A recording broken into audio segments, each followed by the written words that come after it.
Selamat datang Mas Nathan. Selamat Halo, datang Mas Nathan. yo, selamat pagi. Perkenalkan, saya Novinda dari Kompres dan juga rekan saya. Rama dari Kompres. Nah, di sini tuh kita mau bincang-bincang nih sama Mas Nathan. Mungkin Mas Nathan udah tahu kali ya kalau konten YouTube yang akan kami buat itu yaitu tentang gosipin dosen. Nah, sebelumnya kabar Mas Nathan apa kabar nih selama pandemi di rumah aja terus banyak tugas? Apakah terganggu akan urusan-urusan di kampus karena pandemi? Yang pertama, kabar saya baik-baik aja. Terima kasih sudah menanyakan kabar. Lalu kalau terganggu sih sebetulnya enggak ya, karena semua tugas tanggung jawab saya sebagai dosen bisa diakomodir lewat perangkat digital. Gitu. Semuanya emang serba virtual ya Mas, apa-apa Iya. gitu. Mungkin saya kan belum pernah diajar Mas Nathan, mungkin belum pernah berinteraksi sama Mas Nathan juga. Boleh ceritain sedikit nggak Mas Nathan, kapan bergabung di UPJ dan kenapa milih UPJ untuk eh, apa ya Mas Nathan bekerja gitu? Oke. Jadi saya memang betul kalian angkatan 2018 ya, didominasi oleh angkatan 2018. Saya baru bergabung di UPJ itu tahun 2019. Jadi banyak mahasiswa yang saya ajar adalah angkatan 2019 dan 2020, tapi banyak juga mahasiswa angkatan 2017 yang sudah saya bimbing skripsi, kerja profesi, begitu pula angkatan 2018 yang sedang berjalan. Saya juga banyak membantu mahasiswa untuk membimbing, untuk menyelesaikan laporan kerja profesinya. Lalu sebelum bergabung di UPJ, saya bekerja sebagai human resource, rekrutmen, lalu di salah satu perusahaan telekomunikasi yang ada di Indonesia. Lalu kenapa UPJ? Karena pada prinsipnya sebenarnya nggak ada hal yang nggak ada hal yang spesifik sih karena kenapa memilih UPJ, tapi saya memang terpanggil untuk menjadi dosen karena memang pada saat itu sudah menyelesaikan studi S2, lalu diajak oleh Kak Bias untuk bergabung karena Kak Bias dan Mbak Isti adalah teman saya waktu kuliah S2. Bener-bener circle dari pertemanan dulu ya Mas, terus bisa kerja bareng akhirnya di Iya. satu universitas sama lagi. Mm-mm. Iya, satu Terus prodi pula dan kita bisa bekerja sama terus, mengajar, membantu mahasiswa dan lain sebagainya. Oke nih Mas. Kan dari seorang human resource yang biasanya ngerekrut orang, terus tiba-tiba jadi seorang pengajar itu apa sih perbedaan yang Mas sendiri rasain? Oke, jadi saya waktu bekerja sebagai human resource banyak bertemu dengan para pelamar, melakukan wawancara, lalu menilai, mencatat, mengobservasi dan sebagainya. Nah, hal itu juga nggak terlalu jauh berbeda ya dengan profesi dosen yang banyak bertemu dengan mahasiswa. Nah, sebenarnya nggak ada perbedaan yang spesifik, ya, nggak ada yang terlalu kelihatan gitu ya apa sih kalau tiba-tiba dari industri langsung pindah ke akademisi, nggak terlalu sulit untuk saya menyesuaikan diri. Juga aktif sebagai relawan pengajar waktu bekerja sebagai HR. Saya aktif menjadi relawan pengajar, terjun ke SD-SD yang ada di Indonesia ya, wilayah Indonesia, kota-kota besar yang ada di Indonesia. Itulah yang akhirnya saya memutuskan bahwa keterampilan saya mengajar nih perlu diaplikasikan sejalan dengan latar belakang pendidikan saya yang sudah saya dapatkan gitu. Jadi udah ketemu orang, mengasah kemampuan ngajar, itu jadi hal yang udah akhirnya menyatu, bisa ketemu di pendidikan tinggi gitu. jadi emang mau mengaplikasikan juga ya gimana. Apalagi Mas Nathan kan ngajarnya mahasiswa nih ya, udah bener-bener beda gitu lah levelnya sama anak-anak sekolah yang SD mungkin yang SMP SMA juga. Terus Iya. kalau boleh tahu Mas Nathan tuh sama di UPJ ngajar Oke, jadi uh,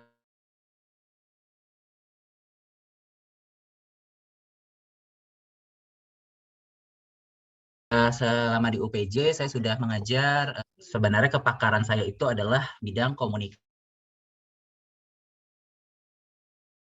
interpersonal. Jadi itu yang mampu mata kuliah komunikasi dan perilaku manusia. Lalu berikutnya karena saya juga diutus oleh Prodi untuk ikut sertifikasi untuk mengajar kewirausahaan. Jadi saya mengajar juga kewirausahaan dasar dan wawasan kewirausahaan. Dan juga nanti studi mandiri juga saya pernah mengampu mata kuliah itu, ajar komunikasi organisasi dan professional Banyak ya Mas studies. Nathan menghandle Ya, mata kuliah. ya Eh, lumayan. dan tugasnya juga banyak ya Mas. Udah gitu Iya, kemarin nih kan yang kita tahu Mas Nathan kan sempat ngobrolin masalah kalau Mas Nathan juga ngurusin bantuin mahasiswa-mahasiswa yang ngurusin surat-surat atau administrasi. Itu aku ngebayanginnya Mas Nathan udah banyak tugas iya. ngajarin mahasiswanya. Ditambah lagi kalau ada surat-surat yang harus saya minta tolong sama Mas Nathan nih, saya kayak minta tolong bikin surat pengantar sama Mas Nathan, minta ini, minta itu gimana sih Mas cara handle-nya? Apa ada benar-benar numpuk kelas tapi ada Oke, jadi cara membagi waktunya ya. Jadi saya itu kalau melakukan pekerjaan dari waktu saya bekerja sebagai HR, itu memang saya selalu melakukan to-do list ya. Jadi saya mencatat nih pekerjaan hari ini apa nih yang harus saya lakukan. Lalu itu terbawa sampai saya menjadi akademisi sekarang. Nah memang betul karena mengajar saja sudah tahapannya udah banyak ya, membuat materi, mengajar, membuat jadwal perkuliahan, lalu presensi, koreksi, ya dan sampai mengumumkan nilai itu tahapannya sangat banyak sekali. Memang ditambah dengan kegiatan membuat surat bagi mahasiswa itu juga cukup menyita waktu ya, tapi saya harus melakukannya karena memang itu sudah menjadi tanggung jawab saya. Nah, membagi waktunya adalah ya tadi mencatat, lalu merekapitulasi ya surat-surat apa yang harus saya catat, saya buat hari ini. Nah, kalau membuat surat tuh sebenarnya ada fasenya. Jadi nggak selamanya setiap hari ada mahasiswa minta surat gitu, tapi ada kalanya memang trafficnya tinggi ya. Kalau tinggi tuh lagi mau skripsi biasanya, mahasiswa yang skripsi, mahasiswa kerja profesi, minta surat pengantar, itu sangat tinggi loadnya. Mungkin bisa sehari saya bisa menerbitkan lebih dari 10 surat. Kalau loadnya tinggi ya, seperti angkatan kalian nih 2018 kemarin itu loadnya sangat tinggi tuh permintaan surat. Jadi saya cukup kewalahan juga awalnya, tapi karena saya terbiasa mencatat, jadi saya ingat apa yang harus saya kerjakan gitu. udah ini ya Mas, udah terbiasa, udah benar-benar diaplikasikan dengan baik dari pekerjaan dulu sampai sekarang. Emangnya sih Mas, kita kan 2018 lagi benar-benar ngejalanin KP, makanya mungkin ngerepotin dosen pembimbing, mungkin ngerepotin Mas Nathan karena banyak minta banyak surat. Mungkin dari dunia pengen tahu nih Mas Nathan mungkin kan karena kalau misalnya adalah orang kalau ada me time gitu ya, kalau untuk ngilangin rasa stres atau refreshing dikit, kira-kira Mas Nathan tuh ngapain nih? Mungkin kayak nonton drama-drama, film, atau eksplor lagu, atau gimana? Oke, jadi saya kalau di sisi lain saya sebagai seorang dosen, dari awal ini juga saya sudah menggeluti kegiatan ini. Saya hobinya lah ya, hobi atau kegiatan organisasi saya dulu deh. Organisasi saya juga bergelut di organisasi keagamaan di gereja. Saya aktif sebagai majelis. Nah, di sana tugasnya juga sangat banyak. Jadi itu sebagai salah satu stress release lah buat saya bertemu dengan orang-orang yang ada di sana. Lalu selain itu saya juga aktif berpaduan suara. Jadi ini juga sudah saya lakukan semenjak saya kuliah, lalu dan bertahan sampai sekarang. Saya ada satu kelompok paduan suara yang memang eksis sampai sekarang. Dan karena terbentur pandemi ini, seharusnya saya bisa tampil di kejuaraan atau kompetisi di Tokyo tahun 2020 yang lalu. Harusnya saya berangkat ke sana. Gitu. Cuma karena terbentur pandemi, lalu kompetisi itu tertunda, tapi kami tetap melakukan virtual choir untuk mengisi kekosongan dan kegiatan itu. Dan juga saya juga suka jalan-jalan, saya suka solo traveling, udah beberapa negara yang saya kunjungi di Asia, lalu kota-kota besar juga sudah saya jalani ya, termasuk dengan itu tadi volunteer trip ya, saya nyebutnya volunteer sambil trip, karena itu yang saya lakukan, berbagi kepada siswa SD, cerita bagaimana profesi yang saya geluti, sekaligus setelah kegiatan volunteer itu selesai, saya jalan-jalan untuk mengeksplor apa sih yang ada di kota itu, gimana perilaku manusia, makanan khasnya, dan lain-lain. Itu sih yang saya lakukan. Oke, Mas. Mungkin dari semua kota yang udah pernah dikunjungin, kota apa sih, Mas, yang menurut Mas itu paling berkesan? Mungkin makanannya enak, atau mungkin orangnya ramah-ramah gitu. Kota apa sih yang paling berkesan, Mas? Jadi saya berdasarkan ini ya, kalau berdasarkan pengalaman untuk yang volunteer trip itu ya, volunteer sambil trip. Tapi kalau perjalanan saya untuk trip traveling ke luar negeri, banyak sih kota yang berkesan buat saya. Tapi ini saya akan lebih gampang menceritakannya kalau saya berdasarkan pengalaman yang volunteer trip itu ya. Jadi yang berkesan buat saya itu pada saat saya melakukan volunteer atau kegiatan sukarelawan itu ke Bukit Tinggi. Tahun 2017 atau 18 ya, saya lupa. Jadi itu yang sangat berkesan buat saya, karena di kota saya baru pertama kali ke Bukit Tinggi, dan itu sebagai kota wisata.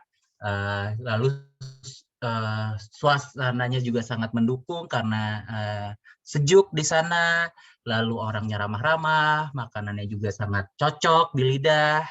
Lalu anak-anaknya juga pintar, anak-anak SD, walaupun anak-anak SD itu sangat membuat saya terkesan pada saat itu, karena sangat tinggi cita-cita mereka yang di luar ekspektasi saya. Lebih daya juangnya ternyata lebih lebih tinggi gitu. Nah, maka karena punya cita-cita yang lebih sangat tinggi sekali dan di luar pikiran saya. Itu sih yang paling berkesan.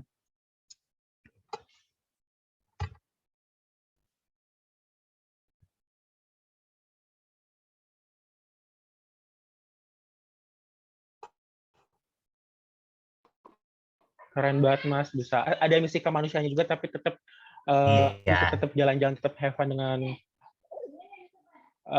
menarik sih untuk diikutin, Mas. Kalau buat mahasiswa sendiri gitu yang punya cita-cita buat menjadi seorang pengajar dulu nih, meskipun masih mahasiswa, itu ada tips nggak sih, Mas, kira-kira kalau emang mau jadi maksudnya pengajar di bawah jembatan gitu kan, ada nih beberapa mahasiswa.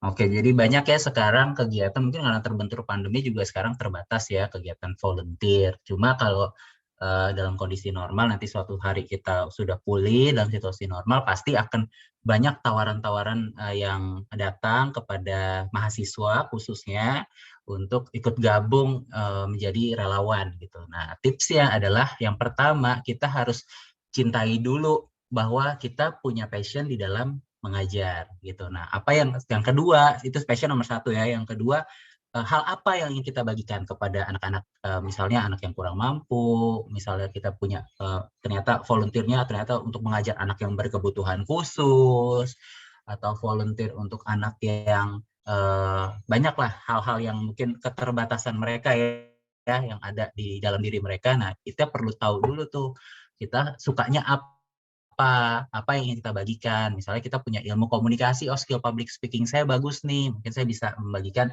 secara sederhana kepada anak-anak itu bagaimana cara storytelling yang baik. Mungkin itu yang pertama, itu tadi passion ya. Yang kedua, konten apa atau isinya apa, materi. Nah, lalu yang ketiga, kalau volunteer itu karena sifatnya sukarela, jangan berharap adanya bayaran secara nominal atau finansial. Nah, lakukannya itulah dengan hati. Sama yang saya lakukan juga gitu. Saya berkunjung ke kota-kota besar itu nggak ada sokongan dana dari institusi, tapi berdasarkan hasil tabungan saya, karena saya punya passion ke situ, karena saya ingin apa ya, membagikan, karena memang saya suka mengajar, ketemu orang, ketemu anak-anak, gitu, berbagi, dan suka hal-hal yang apa, ya sifatnya itu ya tadi ya, perlu persiapan, karena mengajar nggak cuma kita membagikan sesuatu, tapi persiapannya itu yang perlu dilakukan. Itu sih. Ya jangan berharap inilah, jangan berharap apa, sesuatu misalnya dibayar atau apa, itu kesampingkan dulu. Nah, yang penting bagaimana tugas utama kita adalah untuk berbagi kepada adik-adik atau kepada teman-teman yang kita sasar gitu.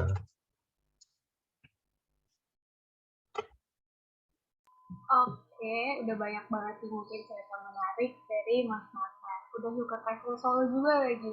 Boleh tahu nggak Mas, mungkin di luar negeri nih, apa aja nih negara yang udah Mas Nathan kunjungi nih? Oke, jadi negaranya saya total sudah 16 negara yang saya kunjungi. Jadi sebenarnya masih sedikit sih, saya masih banyak cita-cita sebenarnya untuk mengunjungi beberapa negara yang sudah jadi tujuan destinasi saya, karena terbentur pandemi ini jadi sedikit terhambat. Jadi seluruh negara ASEAN kecuali Brunei Darussalam sudah saya kunjungi. Jadi ada Singapura, Malaysia, Thailand, Filipina, Kamboja,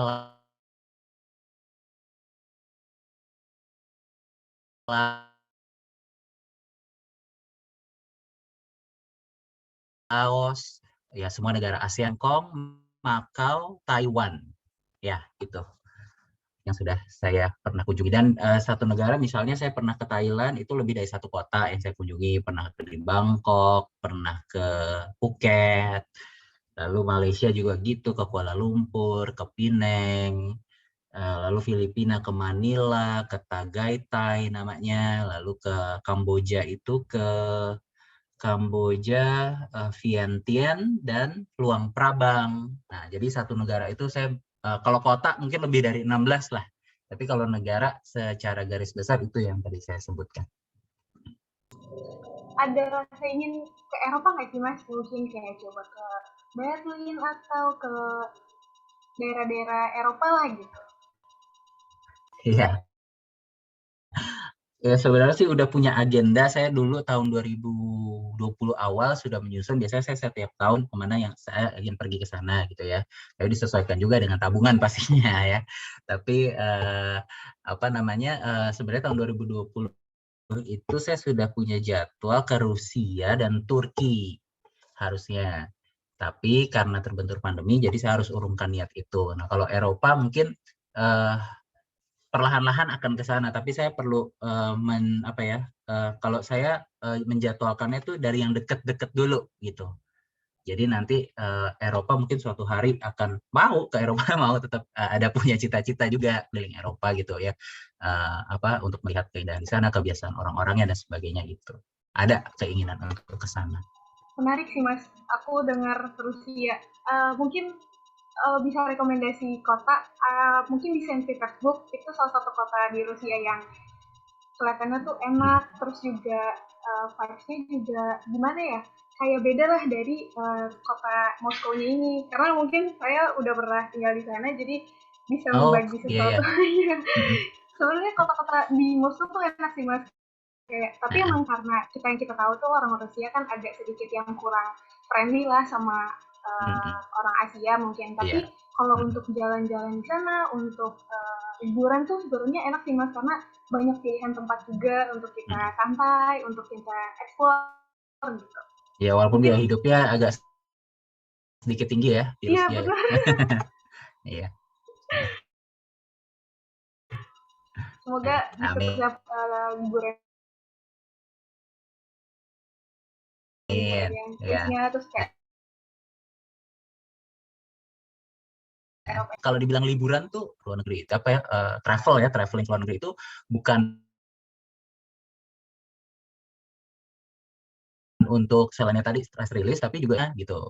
Nah, gimana sih kebiasaan orang-orangnya, sistem transportasinya? Saya paling suka tuh ngeliat sistem transportasinya kalau di luar negeri ya, karena ada yang membuat kita bersyukur tinggal di Indonesia, ada juga yang membuat kita, aduh kapan ya sistem transportasinya bisa selengkap dan se-integrated yang ada di luar sana, di luar negeri, tempat saya di mana saya pergi gitu. Nah, ada hal-hal itu. Tapi mostly kalau pergi ke luar negeri membuat saya semakin bersyukur tinggal di Ada Indonesia. poin plus minusnya ya, Mas? Itu poinnya.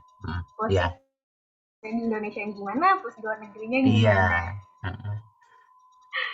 Sekarang Mbak, ada mau tambah lagi nggak nih buat Mas Nathan mungkin? Oke, kira-kira mungkin ini aja kali ya, Mas. Pesan-pesan terakhir buat mahasiswa angkatan baru dan yang akan menjelang ke skripsi, kira-kira apa nih, Mas? Kan lagi pandemi juga dan mungkin stres juga nih. Oke, jadi sebenarnya dalam situasi pandemi ini bukan jadi satu penghalang ya. Sebenarnya jadi justru menguji daya tahan kita manusia ya, tapi itu yang perlu memang sih terbatas ya, apalagi di usia kalian tuh yang maunya mengeksplor, bergaul, mencari jaringan, membangun